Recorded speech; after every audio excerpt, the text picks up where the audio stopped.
Okay, so we're back. And I apologize for the magpies. They will not shut up, and they're smart enough to know what a slingshot is when I walk out the front door with it, and they just fly away until I go back inside, and then they come back and squawk. Um, but let's fast forward to, let's say 4:31 p.m. on Friday, June 29th. That was the last business day before the trial, since July 2nd was a statutory holiday in Canada. That was Monday. Chew, dog, settle down. Chew forwards a letter from Mr. Icebrook directly to the judge. Now, this bypasses normal protocols for communication with the court. Anything usually goes through the court clerk and through the counsel. Right, the letter itself was written by Icebrook. It was addressed directly to the judge, and then forwarded directly to the judge. That's another kind of breach of protocol there. Um, and it concluded with a request that Icebrook, who was on the defense's witness list, that he be able to attend the trial by teleconference or Skype link or something like that. Now, this type of request had already been rejected when we asked for it months in advance. One of our witnesses who was turned away at the border, he was actually got off his plane. Customs said you can't come in. A Canadian Border Services said you can't come in, and they put him in detention until they could stick him on a plane back home.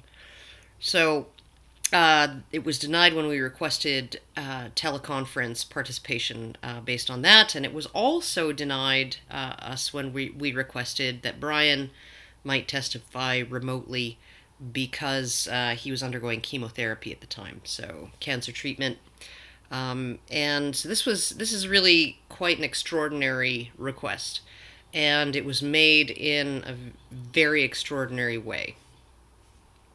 But it was really Icebrook's justifications for making this improper request that were over the top improper.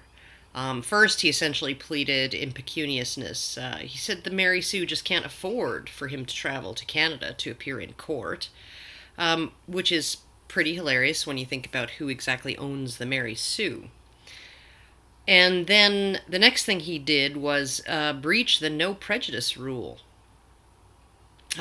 He revealed details directly to the judge of things that had transpired during settlement negotiations. And that is a clear attempt to prejudice the judge. He accused Allison of negotiating in bad faith, of having agreed to terms and then arbitrarily changing her demands. He accused her of bringing the case for the purposes of publicly grandstanding and harassing the defendants rather than seeking justice. He claimed that a settlement agreement had been reached, with all parties ready to sign, and then Allison had sabotaged it by radically changing what she wanted. And he accused her of being more interested in putting on a show, quote, both inside and outside the courtroom, than in resolving the matter. So, yeah. Then he submitted links, which he described as Exhibit A, to 3 videos where Allison did discuss some aspects of the case as evidence of her malfeasance and bad faith, which is kind of astounding. I submit Exhibit A, which is 3 videos that would violate privilege if you were to look at them. So, keeping with the theme, when I described to my 15-year-old son and what this was and told him what without prejudice means regarding settlement negotiations, his response was, "Oof." Yes, even my teenager would know better, yet here we had 2 lawyers willing to breach the privilege surrounding no prejudice negotiations, bypass the proper procedures, and communicate directly with the judge, and pull some really hinky shit, all while making extraordinary requests for special treatment for no good reason. So, we arrived in the courtroom the morning of July 3rd, and there was Chu handing a piece of paper to the court clerk. The court clerk says, referring to Icebrook's 11th hour request to attend remotely, "I've never seen anything like this. I told one of the other clerks who's been here for like 17 years, and he's never seen anything like it." So he goes back into the judge's chambers to deliver the paper Chu had handed to him. Court opens. Icebrook isn't there, and Judge Day advises us that there are a couple of matters that need to be addressed before we continue. The first, he said, was that Chu had just that morning served him with a notice to withdraw. Now that's a request that the judge allow him to recuse himself as counsel for the defendants. After some clarification by Chu and Hinkelman, the only people present for the defense, it was revealed that Chu had been dismissed by the defendants. He'd been fired. Hinkelman said that Calgary Expo wanted the matter over and done with without any additional expense or delay, and they no longer wanted to retain Chu. The Mary Sue, apparently feeling the same way, had, I guess, authorized Hinkelman to represent their interests in as much as he could from that point on. The judge agreed to release Chu as counsel for both defendants, but he still had some things to discuss with Chu. So next up was the improper and ill-advised letter. Again, the judge was really not impressed. He said the language in it, and I'm using his words, was derogatory and inflammatory regarding the plaintiff's character. And he said, it just goes on from there, slagging on the plaintiff. Yep, he used the words, slagging on the plaintiff. Harry got up and pointed out the breach of the no prejudice rule. He noted that while none of the specific details of the settlement terms were discussed or disclosed in the letter, the allegations as to his client's motivations and conduct during the negotiations were equally protected, and that the allegations against her could not reasonably be answered in front of this judge, who had perhaps been prejudiced by them. Vague accusations of ulterior motives, bad faith bargaining, and reneging on agreements can't be refuted without getting into specifics, which the no prejudice rule specifically prohibits. The judge eventually said, "Mr. Icebrook, as a lawyer, should have known better than to write this to me. You, Mr. Chu, as a lawyer, should have known better than to forward it to me. If all parties are all right with it, I would prefer to address this matter after the trial is concluded, at which point I will decide what remedy, if any, is to be made." Chu said he'd like to take 30 seconds to address it right then and there, and he then said that he'd forwarded the email on the instruction of his client, and because his client had instructed him to do so, he had to do it. Of course, Harry stood up then and said, "Lawyers are officers of the court. They are not merely empty vessels waiting to be filled with instructions from their clients," and that this was a serious breach of both protocol and privilege. Chu reiterated that he'd only been acting on the instructions of his client and asked to be excused.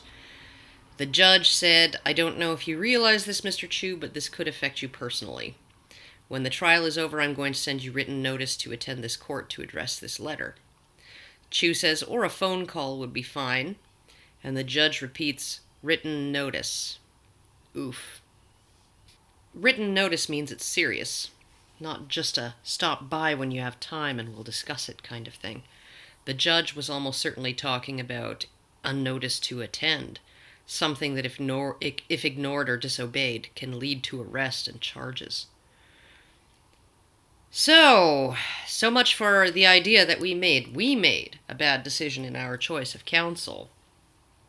The shenanigans of the other side, aided and abetted and possibly even instigated by Chu, from the shell game with the Expo's corporate name to this insane decision to forward the letter from Icebrook to details I have not yet revealed, points to the defendant's choice of counsel being somewhat regrettable.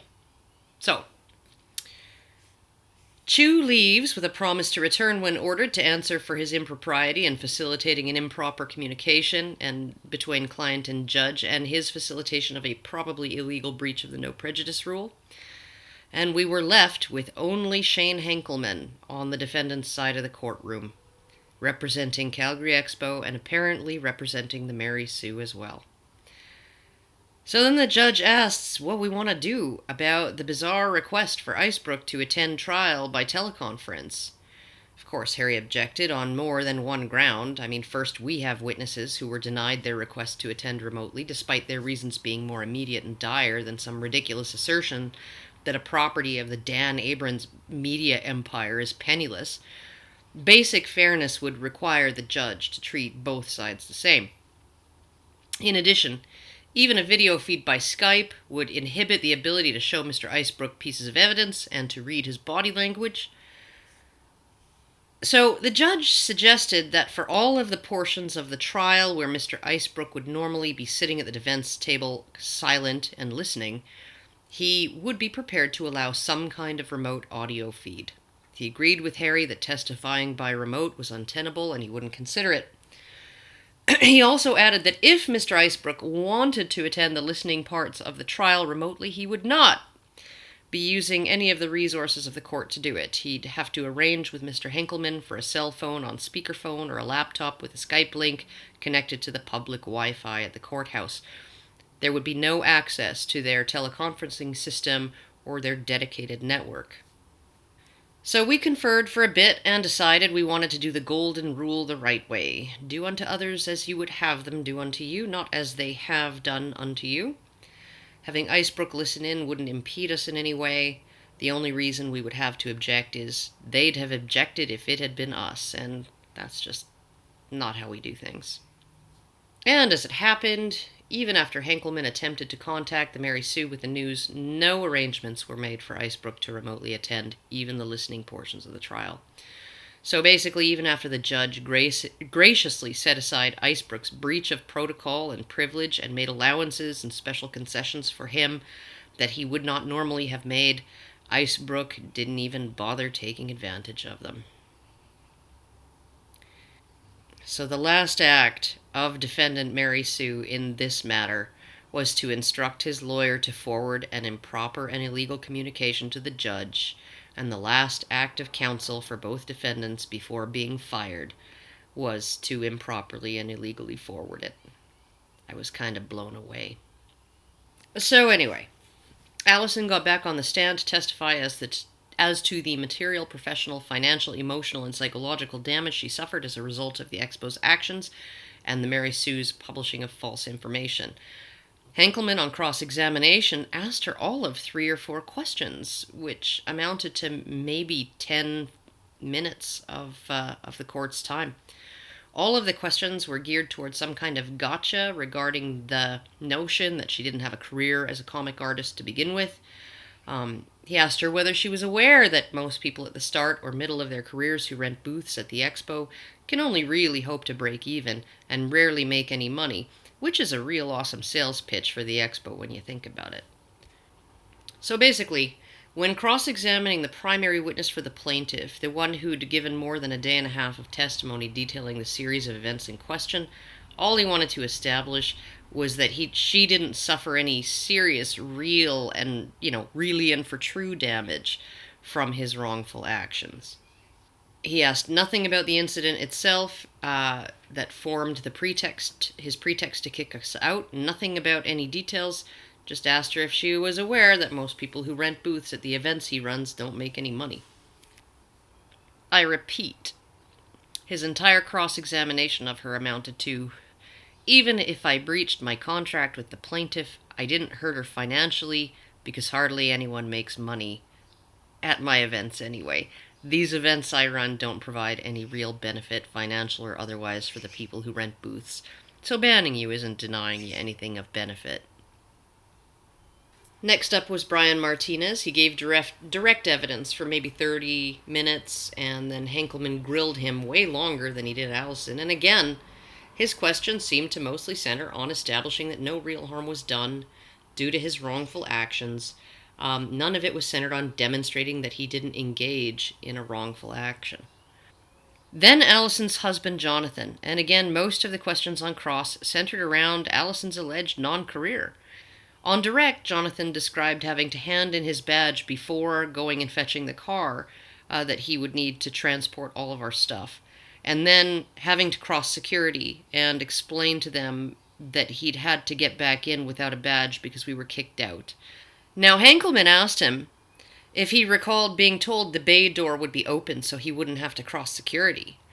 To which Jonathan responded that he did remember that, but he also remembered that when he arrived at the bay door, it was closed. Jonathan also testified he had to damage the installation when he removed it in a hurry without tools. Jonathan asked him if he asked to borrow tools, and when Jonathan said no, he used that as a gotcha, no more questions moment. Now finally, Hannah took the stand. Hinkelman asked her about the alleged allusion to a rape joke that was allegedly present in our booth in the form of a t-shirt. This alleged shirt exists as a design on our online storefront, but as far as Allison could tell from her records, the only shirt with the caption, "World's Cutest Rape Joke," the shirt Hinkelman insisted that he saw in our booth, that had ever been ordered from our storefront by that date was not the white t-shirt Hinkelman described, but a razorback black extra small tank top she accidentally ordered for me in the wrong size and which I threw in the garbage. In other words, as far as any of us could tell, it only existed in Hinkelman's imagination. Nevertheless, Hannah found herself as a sexual assault survivor defending rape jokes and other graveyard humor as a coping mechanism for people who have been victimized, and testifying that as far as she knew, several honey badgers have been victims of sexual assault. She also found herself defending A Voice for Men, and me by name, from the aspersions cast on us by the Southern Poverty Law Center. In response, when asked if she was aware that A Voice for Men and myself were listed on their website, she very calmly said, "Yes, and I'm also aware that they've been sued for falsely labeling groups and individuals as extremists or hate groups, and that the FBI recently dropped them as a source for identifying such groups." At one point, Harry asked her if our blog post was satirical, the blog post that led everybody to believe we'd infiltrated the conference. She asked, "Refresh my memory, is this the one where we refer to ourselves as space lepers?" And finally, when asked by Hinkelman why we never asked convention staff for tools to help disassemble the booth, she replied, "I did ask. When I noticed Jonathan was having trouble getting the installation down, I went up to you and asked you personally if there were any tools we could borrow. You said no. I doubt Jonathan even noticed I did that. He was busy trying to take apart the booth."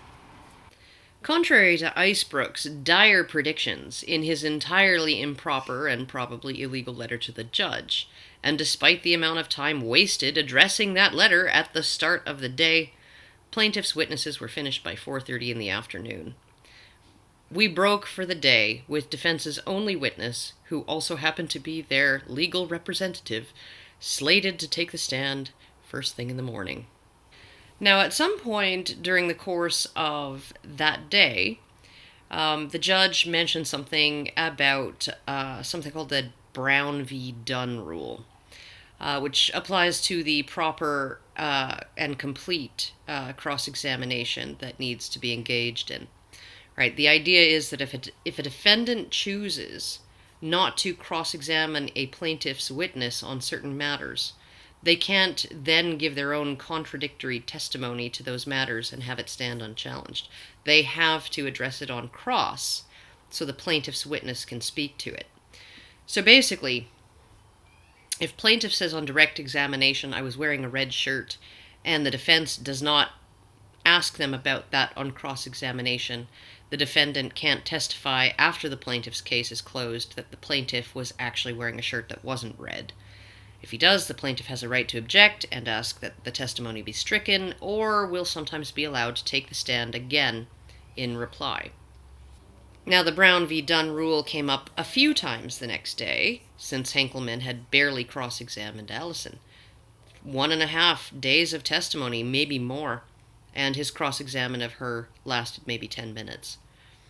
Because Hinkelman is not a lawyer, and probably because the judge appears to be naturally inclined to hear as much of the evidence as possible and then decide how much weight to put on it on his own, He allowed Hinkelman a lot of leeway and kept open the option of having Allison take the stand again to reply to any improper statements Hinkelman might make during his direct testimony. So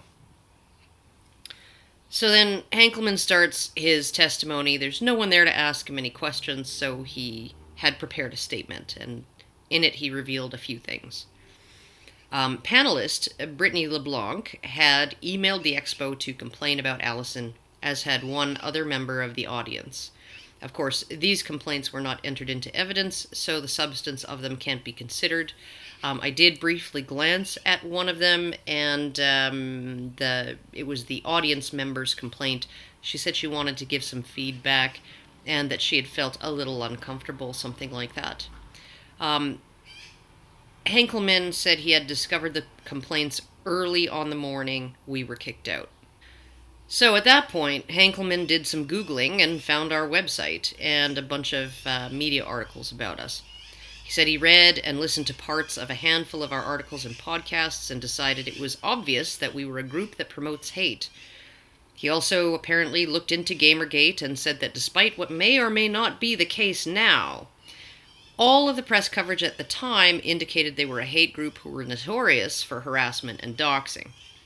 So, when complaints began to flood in on Twitter shortly after 8 a.m., complaints that began as a response and were made in reply to Sam Maggs' close friend and collaborator's inflammatory tweet of a photo of our booth, he made up his mind to get rid of us. It was at that point he decided no further investigation would be conducted. He informed Stampede Security, which is a separate entity from the Expo, as well as Expo staff and security, that we posed a clear and imminent threat to the safety of convention goers. And he asked Stampede Security to accompany him to help evict us. He arrived at the booth, and we weren't there yet. And he took that opportunity to poke through our stuff. And he claims it was then that he saw the now infamous allusion to a rape joke shirt that did not exist in the booth.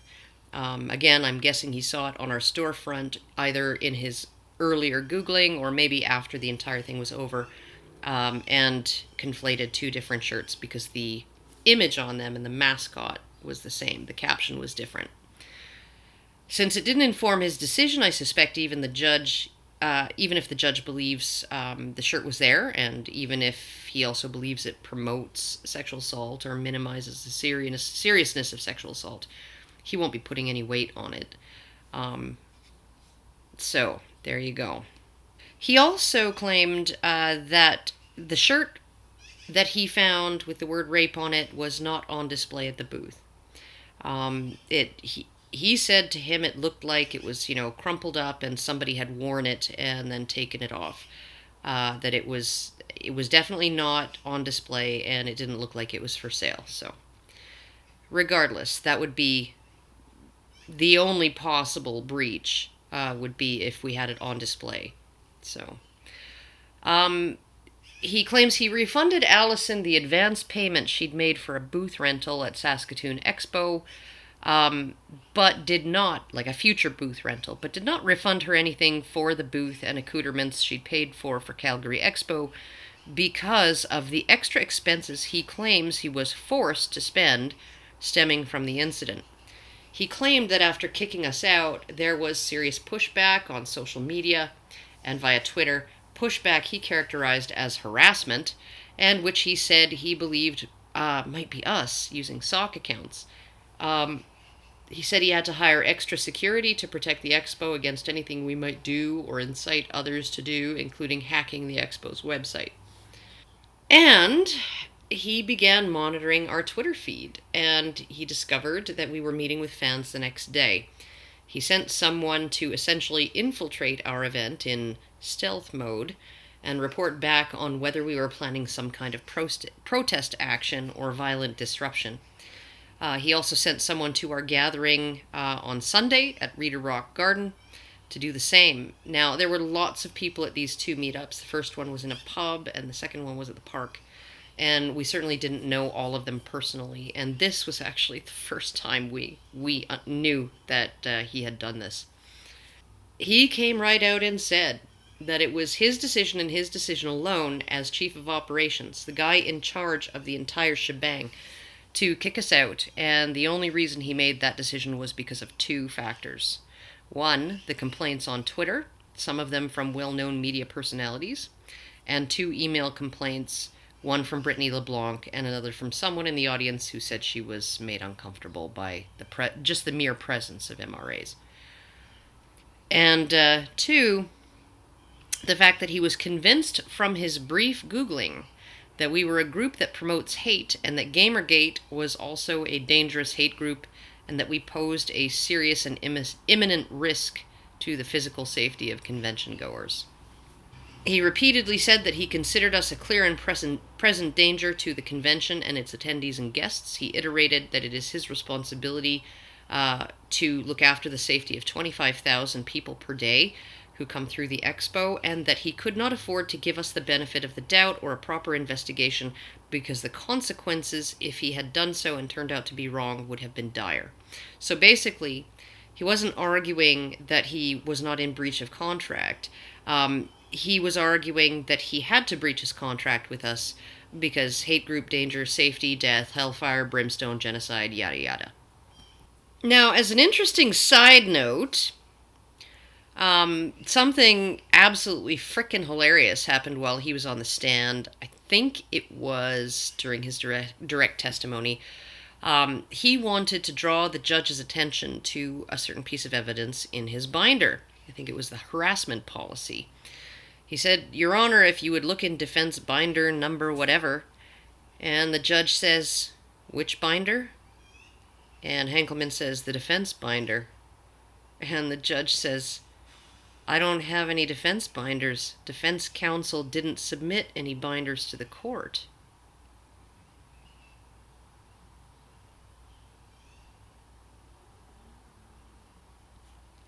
I almost burst out laughing.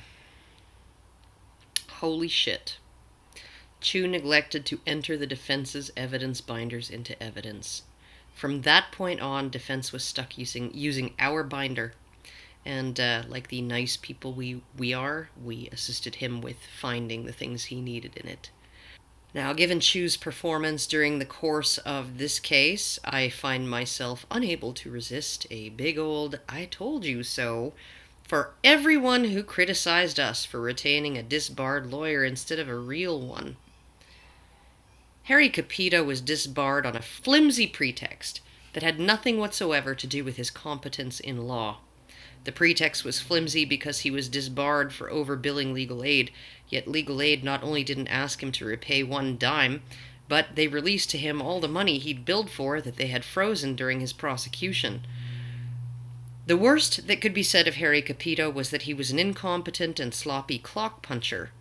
His disbarment was based largely on one instance when he billed for more than 24 hours of work during a 24-hour period, but other instances where he neglected to bill for time during which records show he was in court arguing cases. Nobody cared. Harry has a long and storied history of taking on unpopular civil and human rights cases, not just on behalf of minorities back when minorities were unpopular, but on behalf of people with minority views and beliefs. He defended gays during a time when gays were not just unpopular, but when AIDS was being commonly portrayed as God's punishment for sexual deviance. He was instrumental in getting homosexuality included in Canadian human rights codes. He has a clear and distinguished record as someone who puts justice before all other concerns.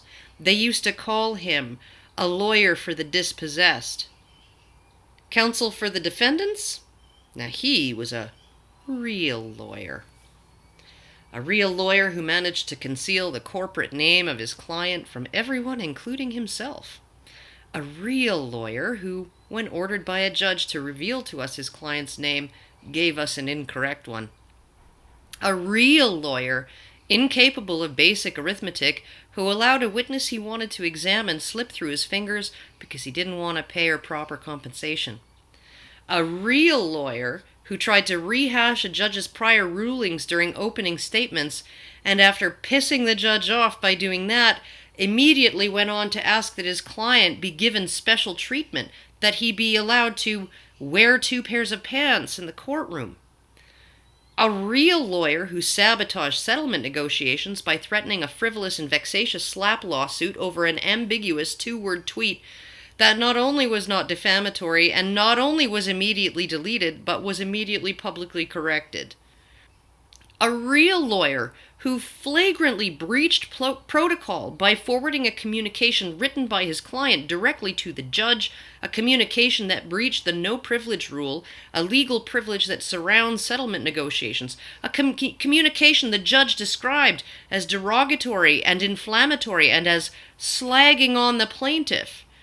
A communication the judge said the client should have, as a real lawyer, known better than to write, and that Chu, as a real lawyer, should have known better than to forward. A real lawyer who somehow, perhaps in his zeal to make Allison prove every piece of evidence in her binder had been properly submitted, forgot to submit any of his own client's evidence to the court, and left them without physical evidence to present at trial. A real lawyer who was fired by both of his clients in this case because, and I am making an inference here from what Shane Hinkelman described as his reason for no longer retaining Mr. Chu. A real lawyer who was apparently more interested in dragging things out so as to cash in on fees than he was in resolving the matter. I almost feel sorry for the defendants. They retained a lawyer with a good sales pitch who didn't even do the bare minimum required to deliver, who made so many errors in judgment and errors in procedure, protocol, and law that it's laughable. The worst that Judge Day could say of Harry Capito's performance as our legal agent is that he tends to repeat himself, get confused, and be long-winded. Nothing Harry did during the course of this trial went outside the bounds of what is normal, proper, and expected. In fact, the judge said his performance in representing us was exemplary. Defense's counsel was a shit show from start to finish. On cross-examination, there were a couple of things we wanted Mr. Hinkelman to clarify. First, we wanted to ascertain when Hinkelman received Brittany LeBlanc's email complaint, and he answered that it was sometime between when the convention closed at 9 p.m. on Thursday and when he arrived the next morning. This puts the LeBlanc complaint at least 2 hours after Sam Maggs, editor for the Mary Sue, asked her to communicate privately.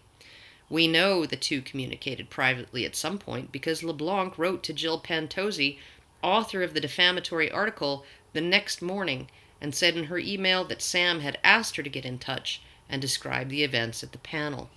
If I recall, that piece of evidence, that email exchange, was presented by defense counsel. We scooped it to use as our own evidence because it proves that Sam Maggs was there acting in her capacity as an editor for the Mary Sue. Every single event that led to our evictions occurred after Sam Maggs stuck her nose into things. She reached out to Brittany LeBlanc to have a private conversation, and all of a sudden, Brittany LeBlanc changed her characterization of the panel discussion from interesting to derailing and disruptive and other things, unfortunate. She also, I am reasonably certain, asked her friend, Soha, on Twitter to tweet the photo of our booth, the tweet that caused all the controversy and complaint on social media. This was a photo that did not exist anywhere other than in that tweet. Whether Allison and Sage's contributions to the panel discussion were interesting, as Ms. LeBlanc initially tweeted, or derailing and unfortunate, as she described to Jill Pantozzi, is certainly a matter of subjective opinion.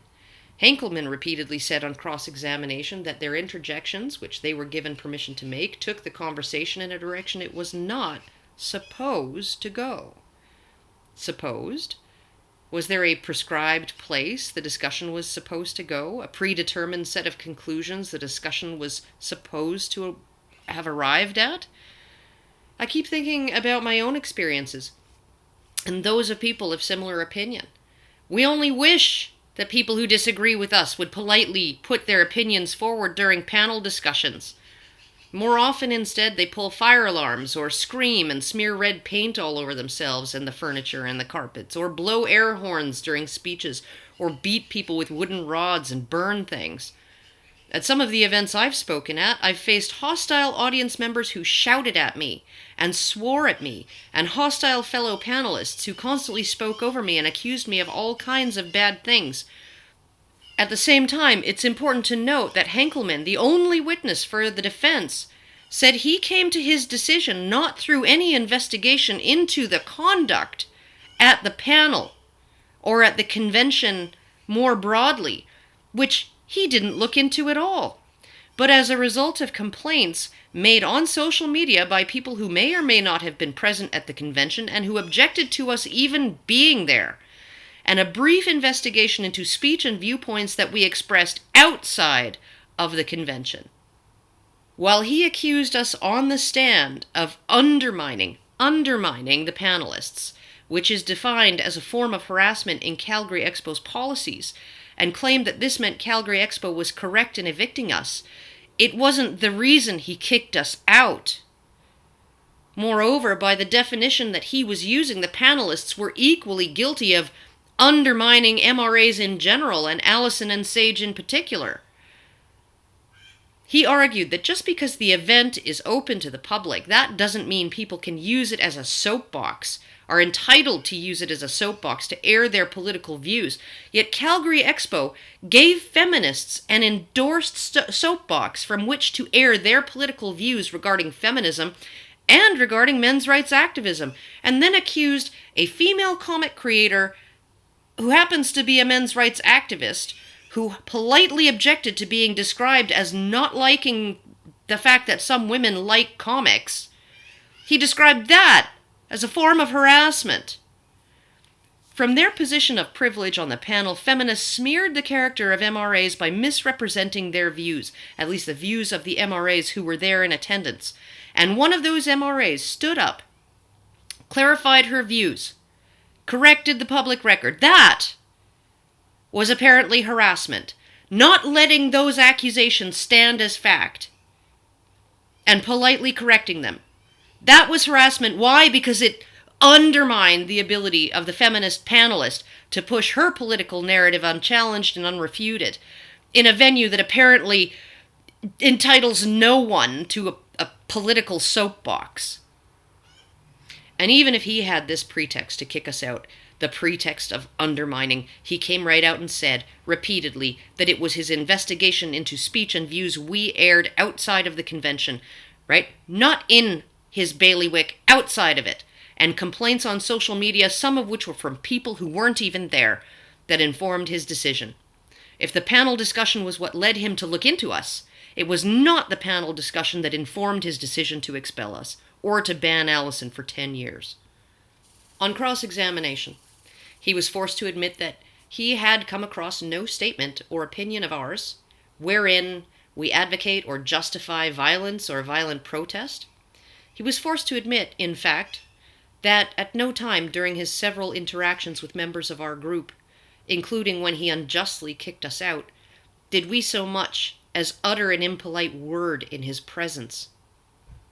And when asked repeatedly to describe any specific viewpoint we had ever espoused in our articles or podcasts that led him to the belief that we promote hate, all he had to say in reply was, "It's obvious. Anyone can go and listen to their material, and it's obvious they promote hate. It's obvious who they disagree with." He was so vague as to this point, and Harry asked him so many times to specify, the judge finally said, "Mr. Capito, you're retreading the same ground. He's given you the answer he's going to give you, and you're not going to get the answer you want out of him. It's time to move on."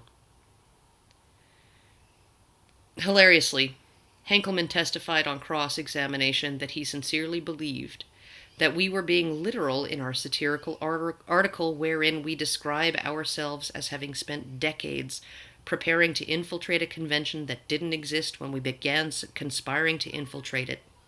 More than this, when he was asked if he thought it reasonable, something that a person would do to plan, conspire to infiltrate an event, while simultaneously announcing on a public website that this is their intention. He said repeatedly that he believes that's what we did. We were conspiring to secretly enter the event under false pretenses while simultaneously advertising in a public forum our intention to do so. And the judge finally just told Harry, when he kept pressing that point, that, okay, apparently he believes this. Is it reasonable? That's another matter.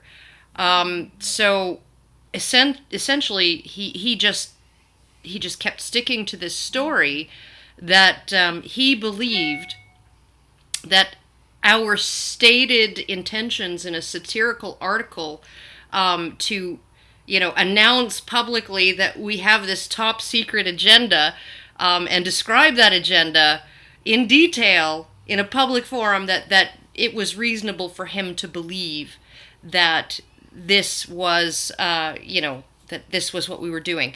And when pressed, he said, if I had assumed otherwise and turned out to be wrong, it would have been catastrophic. And so essentially, I don't know. I don't know how the judge can see any of his actions as being rooted in any kind of reasonableness or sensibleness or, adherence to reality. Incidentally, in his final submissions, he suggested that we were reading too much into Brittany LeBlanc's initial characterization of the panel discussion as interesting, arguing that we were taking her too literally and engaging in mind reading. He also admitted that the infiltrator he sent to spy on us at the first meetup had reported to him that at that meetup, and reported back again, that conversation began with the topic of our eviction for sure, but then it descended into normal social chit-chat. There was no dastardly plan to storm the walls of the expo and start slaughtering women and children, or to even stand quietly in and out of the way with a sign calling attention to what they had done. And again, he said that he'd had to err on the side of caution, elaborating that if he hadn't and been wrong, he'd be standing in a completely different courtroom right now. Which I guess implies he was afraid we might open fire on the crowd or blow something up or commit some other violent criminal act for which he would be held ultimately responsible. Perhaps most damningly, when asked if you had known that the accusations of harassment at the panel were false, would you have still made the decision to evict my client? And Hinkelman replied yes. Why? Because of the complaints on social media. The hot heat generated by Sam Maggs' close friend and associate, almost certainly at her behest, was just too hot for him to handle.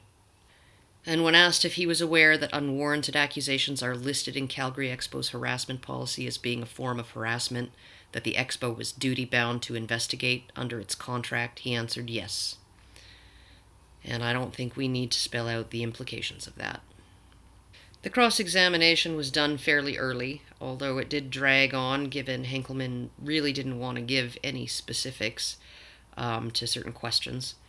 Hinkelman made a brief reply that contained nothing new, and then the judge asked if we wanted to continue directly to final submissions, or whether we would rather wait until the next day. Hinkelman said he'd like to go right then, but Harry said he thought that if he had some time to get some distance between himself and all of the evidence presented, his final submissions would certainly be more brief and concise than they otherwise would be. Now, the judge joked at that point, Mr. Capito, I'm not going to hold you to that promise, if only because it would require that I speculate on a hypothetical regarding how long your submissions would take if you had to present them right now. So, we went home and Harry asked us to put some words together regarding all the evidence, basically. I mean, Harry's incredible with the law. I think it's stored in his brain in the same place language is. Kind of like, even if he got bonked on the head and forgot who he was and what year it is, he'd still be able to remember the law the way he would remember how to speak English. right? But the minutiae of any given case, it's a little different. And this is a particularly complicated and convoluted case. So Hannah and I got writing with some input from Allison and the others, and we crafted some submissions, 90% of which Harry used the next morning in his hour and a half or so at the podium. He opened his arguments with the law, closed them with the law, and in the middle he read a bunch of what we wrote regarding the details of the case. He established that Sam Maggs, editor for the Mary Sue, asked for a private conversation with Brittany LeBlanc hours before LeBlanc emailed a complaint to the Expo. He established that it was more likely than not that Soha, whose tweet containing a photo of our booth started the Twitter storm of complaints that formed the basis of Hinkelman's decision, got that photo from Sam Maggs. He reminded the judge that it was the complaints by email and on social media, our alleged association with Gamergate, and a brief investigation into our views expressed outside of the convention, none of which Hinkelman was able to specify or describe, that Hinkelman used to make his decision to evict us. He reminded the judge that Gamergate is not a group or an organization, it's a hashtag. It's the equivalent of a public bulletin board where anyone can voice their opinion on a topic, and that the views of people using a given hashtag are not going to be monolithic. He reiterated that nothing we did while at the convention, nothing we did while under Hinkelman's bailiwick, justified kicking us out or even viewing us with suspicion. That even when she was unjustly evicted and banned from the Expo without being told what specific conduct had condemned her, and without being given the opportunity to defend herself, as confirmed by Shane Hinkelman during his testimony, Allison complied without hostility, without resistance, without even rudeness. Mr. Hinkelman, when asked, could not even describe an impolite words she had uttered in his presence. Hinkelman's description of us using the convention as a soapbox to express our political views, anti-censorship and pro-ethics views no less, could as easily be applied to the feminist panelists at the Women into Comics panel and every member of the audience who voiced an opinion on anything during that panel. His description of Allison's commentary as undermining other people could at least as correctly be applied to the one panelist's comments wherein she erroneously attributed certain negative views and positions to men's rights activists in the presence of men's rights activists. He asserted that a panel called Women into Comics, the topic of which is to discuss women who are interested in comics, should include the opinions and viewpoints and positions of all women who like comics, let alone women who create them, and not just those women who agree with Mr. Hinkelman's opinion of where the conversation was supposed to go. He apologetically used a word he acknowledged as extreme, paranoia, to describe the basis of Hinkelman's decisions and actions regarding our group, an unreasonable fear not grounded in reality. He submitted that not only did Allison not hide who she was representing at the convention, she drew the Expo's attention to it by changing her booth name after the deadline, when a human set of eyes would have had to review the change and a human being would have to authorize it. And he submitted that had Hinkelman not taken action equivalent to summary capital punishment and, just asked us to take the apparently controversial and offensive anti-censorship pro-ethics banner down, we would have done so just as we had immediately complied with every single request made of us by him or his staff. Harry argued that Hinkelman believes Allison attended the Expo for the purpose of causing trouble or creating controversy, yet had she been given even the slightest benefit of the doubt by the Calgary Expo, by the Mary Sue and its agents, or by the social media agitators both defendants pandered to, there would have been no controversy at all. None. Allison would have happily and politely participated in the Expo, sold her comic books and other merchandise, and left a happy participant at the end of the event. He argued that we were booted out not because we posed a threat to the convention or its guests and attendees, or because our behavior created a condition of unsafety there, but because views we have expressed elsewhere are unpopular and because of guilt by association. He argued that it's ironic in a case where false media reporting is alleged, Mr. Hinkelman is relying on his impression from media reports as a defense for his decision to breach his contract and evict us. And he argued that by refusing to investigate the specific accusations of harassment to determine if they were warranted or not, that is, the accusations of harassment at the panel, he may have not only been enabling, but may well have been participating in the harassment of Allison and the rest of us by means of leveling unwarranted accusations. He argued that we had all listened to Allison's and Sage's contributions to the panel discussion and submitted that they in no way constituted harassment, even by the portion of the harassment policy referred to as undermining, a word he described as so broad and ambiguous you could drive a fleet of Mack trucks through it. That Allison asked permission to speak on a topic the panelists themselves brought up in reference to men's rights activists, identified herself as a men's rights activist, and was granted permission to speak by the panel, and that no one at the event expressed any dismay or distress, and that when asked to cede the floor, Allison did so immediately. He reminded the judge that Hinkelman's stated action in deleting Calgary Expo's official account's tweet of the Mary Sue article published by his social media staff the moment he became aware of it, reveals his understanding that it was a wrongful act to make that tweet in the first place.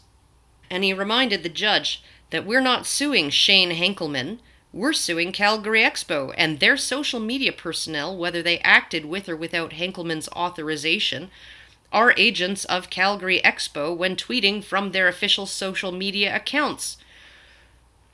He asserted that despite the tweet being later deleted, the cat was out of the bag. The Expo's public confirmation and endorsement of the allegations made in the Mary Sue article occurred in a place where thousands or even hundreds of thousands of people would see it, share it, and amplify it, and that even after deleting it, they did nothing to correct the record.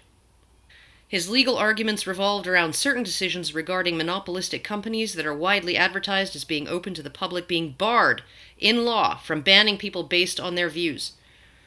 Such companies, even if they are privately held, have a greater duty to accommodate all members of the public than, say, a mom-and-pop dollar store in a town full of other dollar stores. They also revolved around us having proved our general case for injurious falsehood, which requires 3 elements: a falsehood disclosed to third parties, malice, and financial injury.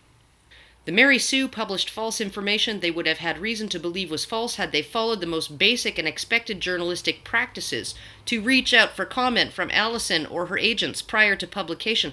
Not only did they not do that prior to publishing their article, they have never reached out to us or our side for public comment to be added to their article. They did not take proper care to check, which is a form of malice. Moreover, it is clear from their article that they acted out of the more clear and colloquial definition of malice. That is, they don't like us, and they wanted to harm us. Shane Hinkelman's testimony that agents of Calgary Expo publicized and endorsed the article prior to any investigation or on anyone's part as to whether any of the allegations in it were true, a communication he deleted the moment he discovered it because, in his words, it was actionable. That's an admission that the tweet itself was injurious and communicated information to third parties that was false and defamatory, that he has neglected even to this day to correct the record regarding the allegations that Allison misrepresented herself on her contract with the Expo, which she did not, and that Allison harassed the panelists at the Women into Comics panel, allegations that we believe we've demonstrated to the judge are entirely without warrant, only compounds his liability. Indeed, when the Mary Sue finally received comment from him, all the Expo said was that we'd been evicted and were gone before the event opened to the public on Friday. Calgary Expo breached its contract with Allison by refusing to investigate the complaints that formed the formal pretext for its decision to evict us. The allegation that Allison undermined the panelists, whatever the fuck that means. Given that unwarranted allegations are described in their harassment policy as a form of harassment, they had a duty to investigate the allegation of undermining, which Shane Hinkelman said he used as his formal but not actual reason to kick us out. Hinkelman further admitted on the stand that even had he known that allegation was false, he'd have still kicked us out because of views he subsequently learned we had expressed elsewhere outside of his jurisdiction. views he described as promoting hate, views of which he could or would not name or detail a single one when repeatedly asked. His entire argument was that yes, he breached his contract with us, but he was justified in doing so because he doesn't like our opinions and because he believed, based on no evidence and contrary to all the evidence in front of him regarding every interaction we had with him or Expo staff, that we presented a threat to the safety of the convention and its attendees. And Harry argued that the harassment policy itself, through which one could drive a fleet of Mack trucks due to its vagueness and ambiguity, did not and could not constitute fair or reasonable notice as to what misconduct is prohibited. Fair notice would be a description of the allegedly offending conduct, an explanation as to how or why the conduct was offensive, and a warning to cease said conduct. Indeed, these are the very procedures the Expo lines out in its exhibitor package, in its harassment policy, everything that they planned to take. This was the procedure.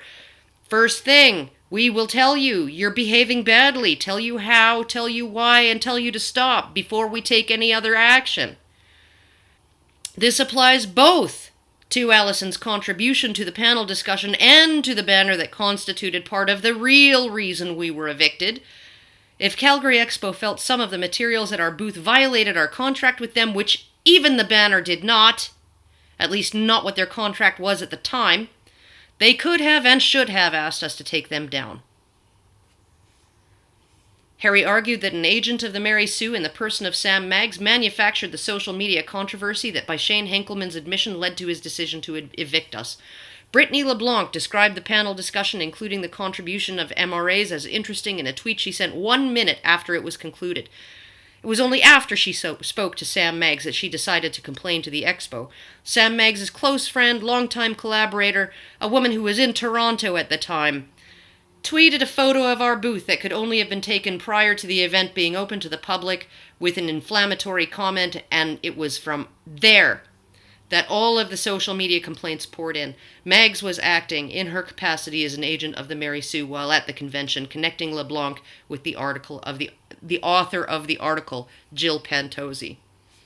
If the judge believes this sequence of events is more likely than not what happened, and if he believes Hinkelman's testimony that it was the complaints on social media that were instrumental in his decision to evict us without an investigation, and would have even if he knew the allegations of harassment at the panel were false, well, then I guess we have Mary Sue on the inducing the breach of contract. When Hinkelman gave his submissions, he again reiterated that it was our views, as expressed elsewhere, not at the Expo, and not our behavior there, and it was guilt by association regarding media reports of Gamergate that led him to evict us. Perhaps more damningly, he said, and I am paraphrasing from memory, the plaintiff would have you believe she was singled out for exceptional treatment, but that's false. They were treated just like anybody else would be. And then, just a few minutes later, he said that this incident, in which he took action as chief of operations without any normal procedure or deference to chain of command, was the first and only time he has ever personally kicked someone out of any of the conventions he runs. Is the judge supposed to believe that at an event that attracts 100,000 people every year over the last several years, nobody else has ever been kicked out? He claimed he personally, solely, and without any input from anyone, including the staff whose responsibility it was to deal with allegations of misconduct, made the decision and then executed it in person, immediately after arguing that he didn't single us out for exceptional treatment, that we were treated no differently than anyone else would have been. And finally, his submissions were a pity party regarding the lawsuit. It's dragged on so long, Your Honor, and it's been so onerous, and the only thing that remains of Calgary Comic and Entertainment Expo Inc., gotta make sure to get the name right, don't I, is a bank account filled with enough money to cover whatever judgment might be arrived at, since the company was bought by an even larger, more monopolistic entity and no longer exists in any meaningful way. Your Honor, it's just been so difficult. It's just been so expensive. It's just been so very inconvenient. It's taken way too long. That's why I fired Mr. Chu, said Shane Hinkelman, repeating the implication that it was his counsel all along that was dragging everything out. I, Shane Hinkelman, am feeling very hard done by, and I just want to get on with my life. Oh dear, Shane. Lawsuits are never fun. They're not supposed to be. I'm wondering if you remember that day, ages ago, way, way back, before even the first trial dates. You were supposed to appear at a hearing, a pretrial hearing by teleconference. And instead of your voice, what came out of your phone line when it connected was Baby Elephant Walk and the Beatles' I Want Money playing at full blast. I'm betting that wasn't particularly fun for Allison, or the judge for that matter. I would speculate that Allison might have even felt harassed by your behavior that day. So, you going to blame that on Chu too? Or are you going to argue that these were just the extreme measures you had to take to protect Calgary Expo from an unsafe pretrial hearing during which the dangerous and potentially violent plaintiff might have started spraying bullets through the phone line? You know what, Shane Hinkelman, we gave you in the Mary Sue more than you gave us. Despite there being no contract between us as of your decision to breach it, and despite the Mary Sue having no obligation to us other than to tell the truth. We gave you due process. We gave you written notice of your wrongful conduct and an opportunity to willingly remedy it via a proper investigation and an apology. We gave you an opportunity to tell your side of the story in front of an impartial adjudicator. We gave you the opportunity to defend yourselves against the allegations leveled against you. That was more than either of you gave us. The Mary Sue gave us a series of defamatory public allegations without even asking us for comment. You bypassed all of the procedures and protocols spelled out in your contract with us and issued a summary decision from on high that devastated someone I cared deeply about, and then you dragged every single attempt at a resolution out for as long as humanly possible, hoping to exhaust her finances and her determination. You've got some gall, sir, to whine now about how this trial has inconvenienced you. Anyway, I'm sure I've forgotten a few things. I hope nothing important. If I think of anything, I'll stick it down in the info section or the comments as it comes to mind. There's a long story. Goes back 3 years almost. Actually, more than 3 years.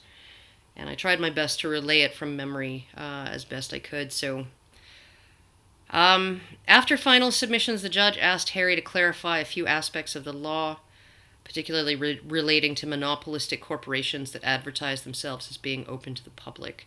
Places like shopping malls, airports, etc. Whatever decision Judge Day makes. He said he would have written reasons, and he's indicated that he will read those in open court. And that's something that's kind of rare in the Judge Judy world of small claims court. Bang, we're done here. I think he knows whatever he decides in this case, it's going to impact on case law. And so I'm thinking he wants to be 100% certain, first, that his decision is just and meritorious, and second, that it won't get overturned on an error in law. So anyway, as soon as we get notice that his judgment and reasons are ready to be presented in court, he will actually give us a reasonable amount of control as to when he reads them, given our availability. So he'll probably narrow it down to within the next 3 weeks or something like that, and we'll pick a day that works for us. And when that happens, we will make an announcement. Now, if a representative of one of the parties is present in the courtroom for the reading of the reasons, the courtroom will be open to the public. So, as long as one of the parties is there, it's open, the public can come in and listen and all of that. But if all the parties choose to attend telephonically according to the clerk, the courtroom will probably be closed and locked.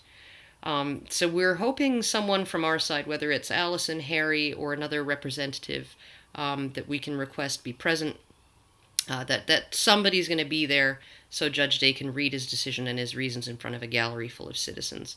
And after that, we will be able to request a transcript of that, or I guess, a copy, the copy that he reads from. So essentially, it's going to be a while before we know, and but the reasons it's going to be a while this time, for once, are not annoying reasons and not frustrating reasons, but actually rather optimistic ones. So anyhow, as soon as the decision comes down, we will let you know, and I guess that's it. I'm done. I'm done doing this. And it's been a lot of talking and a lot of typing. And I will see you all later.